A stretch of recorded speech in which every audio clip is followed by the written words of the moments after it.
बऱ्याच विद्यार्थ्यांचं एवढं मोठं कन्फ्युजन झालेलं आहे की बरेच विद्यार्थी समजत आहेत की सध्या जी पिऊन आणि हमाल पदाची यादी लागलेली आहे ती जिल्हा न्यायालयाचीच यादी आहे का.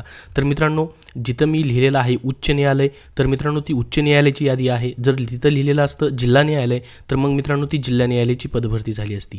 उच्च न्यायालय म्हणजे मित्रांनो फक्त ती मुंबई या ठिकाणी जे हायकोर्ट ऑफ बॉम्बे आहे त्याच ठिकाणची यादी लागलेली आहे. आपली जिल्हा न्यायालयाची मित्रांनो अजून यादी लागलेली नाही आणि त्याची यादी मित्रांनो लागणार नाही तर त्याला तुमची काय होणार आहे, दुसरी रिस्पॉन्स शीट जी आहे या ठिकाणी भेटणार आहे. तर मित्रांनो अजूनपर्यंत तर या ठिकाणी पहा लॉग इन करून मी सतत चेक करत आहे तुमच्यासाठी, परंतु अजूनही मित्रांनो या ठिकाणी लॉग इन होत नाही, म्हणजे ॲन्सर की तुमची आलेली नाही आहे. पहिल्यांदा तुमची ॲन्सर की येईल आणि त्याच्यानंतर नॉर्मलायझेशन होऊन मित्रांनो तुमची यादी लागणार आहे. आताच तुमची यादी लागणार आहे का, तर नाही. मग बऱ्याच विद्यार्थ्यांचं कन्फ्युजन की या ठिकाणी ही शिपाई हमाल पदाची यादी लागली, ती नेमकी कुठली आहे, कधी जाहिरात आली होती आणि त्याच्यामध्ये मग आता आम्हाला 3888 विद्यार्थ्यांना या ठिकाणी परीक्षेसाठी बोलवलं आहे, तर त्याचं सिलेबस काय असणार आहे तीच माहिती या व्हिडिओमध्ये आपण पाहणार आहोत.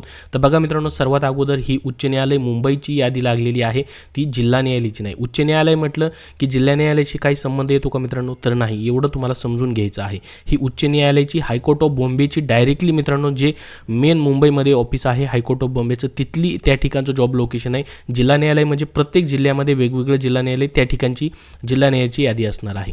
तुमचं त्या यादीशी जिल्हा न्यायालयाच्या ह्या यादीशी काहीही संबंध नाही आहे. तर बघा, उच्च न्यायालय मुंबईची ही 133 पदांसाठी मित्रांनो 2023मध्ये जाहिरात आलेली होती. 2023मध्ये कधी आली ती, तर 21 मार्च 2023ला, म्हणजे मार्च महिन्यामध्ये ही जाहिरात आली होती.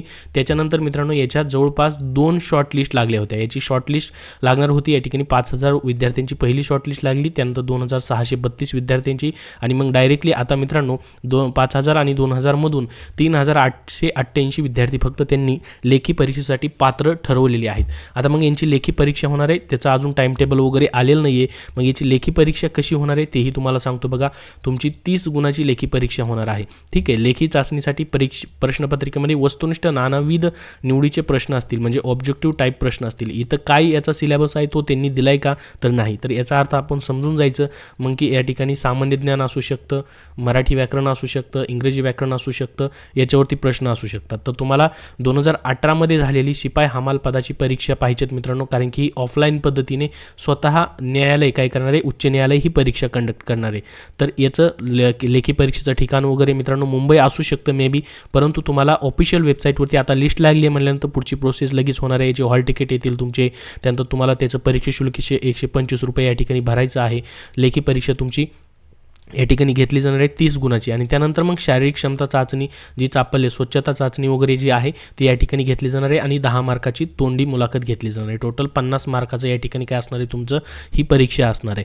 तर ही मित्रांनो मुंबई उच्च न्यायालयाची डायरेक्टली यादी आहे, जिल्हा न्यायालयाची यादीशी काही याचा संबंध नाही आहे. एवढं लक्षात राहू द्या, कारण की बरेच विद्यार्थी कमेंट करून विचारत होते की सर आम्ही या ठिकाणी परीक्षा दिलेली आहे आणि डायरेक्टली यादी कशी लागली, सेकंड ॲन्सर की आलेलं नाही अजून.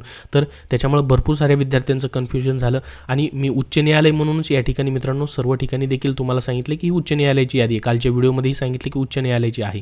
जिल्हा न्यायालय जर असतं तर जिल्हा न्यायालय त्या ठिकाणी मित्रांनो तशा पद्धतीने दाखवलं असतं. परंतु मित्रांनो या ठिकाणी जिल्हा न्यायालयाची तुमची जी सेंट्रल रिक्रुटमेंट आहे पहा, या ठिकाणी ही जिल्हा न्यायालयाची. इथं अजूनही मित्रांनो या ठिकाणी अप्लाय ऑनलाईन केल्यानंतर लॉग इन करून पाहिल्यास तुमचे अजूनही सेकंड ॲन्सर की आलेलं नाही.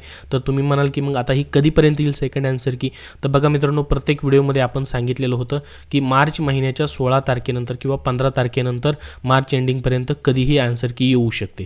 तर बघा अजूनही ॲन्सर की आलेलं नाही. याचा अर्थ मित्रांनो जे ऑब्जेक्शन विद्यार्थ्यांनी घेतलेले आहेत, ऑब्जेक्शनसाठी कुठलीही फीज नव्हती, त्याच्यावरती मित्रांनो काम चालू असू शकतं TCS मार्फत. ठीक आहे. ऑब्जेक्शनवरती तुमच्या, कारण की प्रश्नही असे पद्धतीने विचारले होते की खूप हाय लेवलचे प्रश्न होते, तर बरेच विद्यार्थ्यांनी ऑब्जेक्शन घेतलेलं असू शकतं.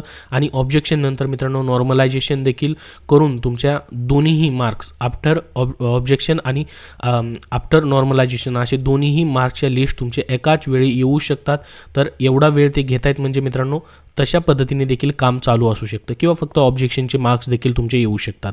तर त्याच्यावरती मित्रांनो जसं काम पूर्ण होईल तशी तुम्हाला या ठिकाणी सेकंड रिस्पॉन्स शीट आणि तुमचे आफ्टर ऑब्जेक्शनचे मार्क्स तुम्हाला कळणार आहेत. त्याच्यामुळे मित्रांनो तुम्हाला फक्त थोडासा या ठिकाणी वेट करायचा आहे. 100% तुमचे काय होणार आहेत या ठिकाणी सेकंड आन्सर की येणार आहे, ऑब्जेक्शन होणार आहे, ऑब्जेक्शनचे मार्क्स समजणार आहेत, नॉर्मलायझेशन देखील होणार आहे. फक्त थोडासा वेट करायचा आहे. आणि तुम्ही म्हणाल की आचारसंहिता वगैरे आहे त्याचा कुठलाही परिणाम होणार नाही. आपण पाहिलं असेल आत्ताच मित्रांनो या ठिकाणी उच्च न्यायालय मुंबईची शिपाई हमालची लिस्ट लागली, त्याच्यामुळे कुठलाही अडचण नाही. जाहिराती देखील न्यायालयाच्या येतात, त्याच्यामुळे आचारसंहितेचा या ठिकाणी परिणाम होणार नाही. फक्त मित्रांनो बाकी तुमच्या ज्या परीक्षा आहेत त्याच्यावरती फोकस करा. तिकडे मित्रांनो तुमचा अभ्यास चालू राहू द्या.